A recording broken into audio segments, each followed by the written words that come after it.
It's time to rain dance in MotoGP. It's time to tango in MotoGP here in Termas. A great launch from pole position by Alex Marquez. Bagnaia got away really well too on the number one bike. Bezzecchi's going to squeeze on the inside of Morbidelli into the first corner. He does indeed. Bezzecchi in position A. He hits the front at turn one. Poor start for one of the pre-race favourites, Maverick Vinales. He went backwards off the line. Fabio Quartararo, though, he got away fairly well. He was making progress on the Yamaha, so both factory Yamahas getting away fairly well. You can see them all spreading out, trying to get some visibility in the background. I saw the two KTMs going either side of Maverick Vinales. Brad Binder obviously not making the same level of progress yesterday, only up 2 to 13th, but he is ahead of Maverick Vinales. He is 14th.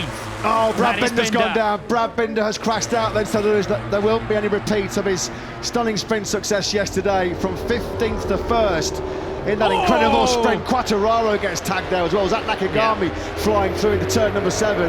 There's as much action already here as we had in the sprint yesterday, so Brad Binder down and out on the very first lap after his sprint success yesterday. And as Quartararo, he's been dropped all the way back to 16th place, now the last of the runners.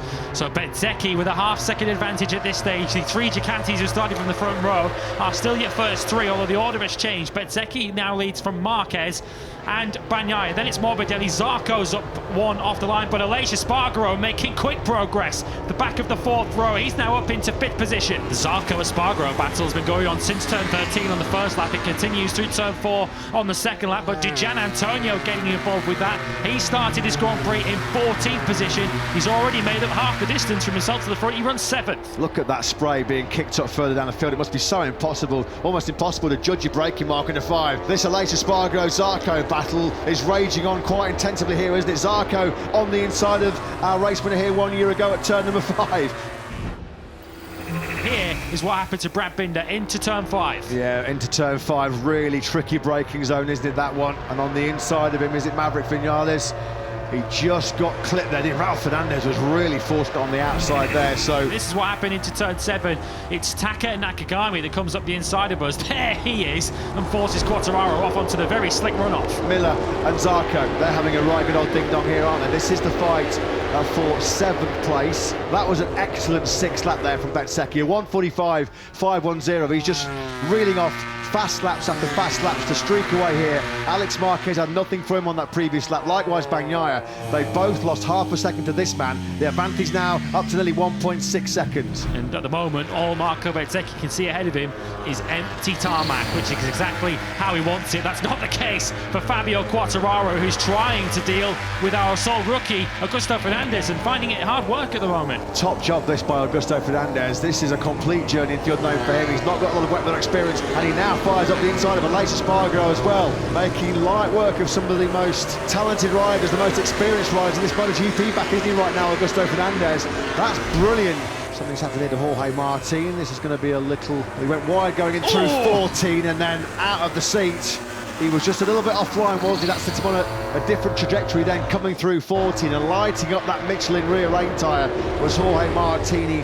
Stayed on board, thankfully, and still on course for a top 10. Miller now attacking Martin up the hill into turn number 9. Positions chopping and changing further down the field, but it's as you were at the front of this race. Bezzecchi leads from Marquez and Bagnaia. Martin back through.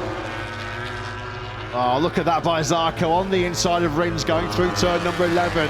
That was really bold. We're riding on board now with the world champion again, able to take a tighter line than Alex Marquez.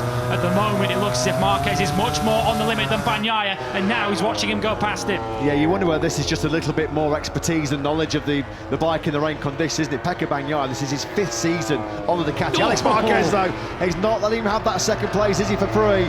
Back through again, he comes through the super fast sweeping left-hand at turn number 11.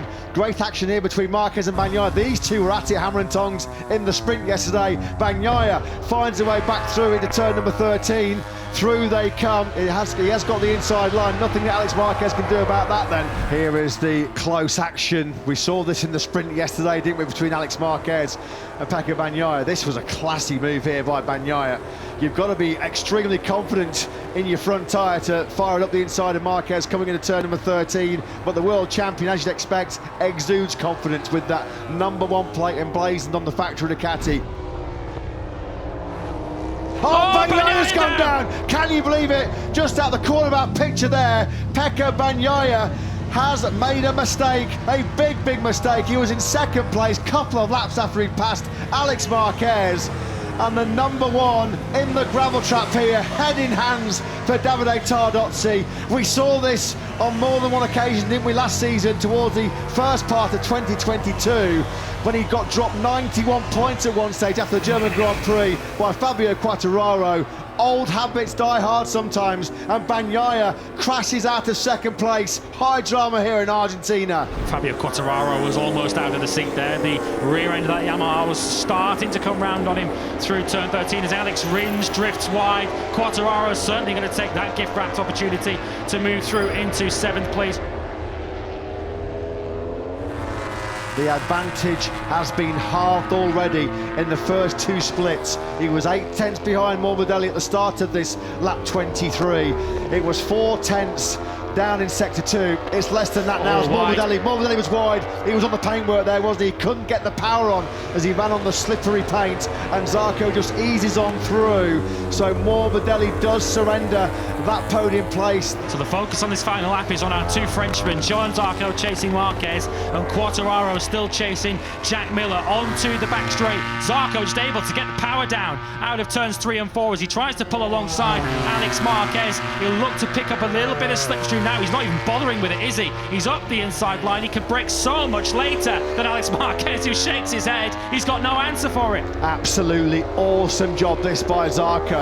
No one's had an answer this afternoon to the brilliant Bezzecchi. It has been a Marco Bezzecchi masterclass here in Argentina. Ladies and gentlemen, you are about to witness history. He comes through turn 13, he powers through turn 14. Marco Bezzecchi is the MotoGP winner for the very first time here in Argentina. Valentino Rossi is a race-winning team owner for the first time in MotoGP. What an unforgettable day for them. From Termas to Tavulia, there's going to be one hell of a party tonight.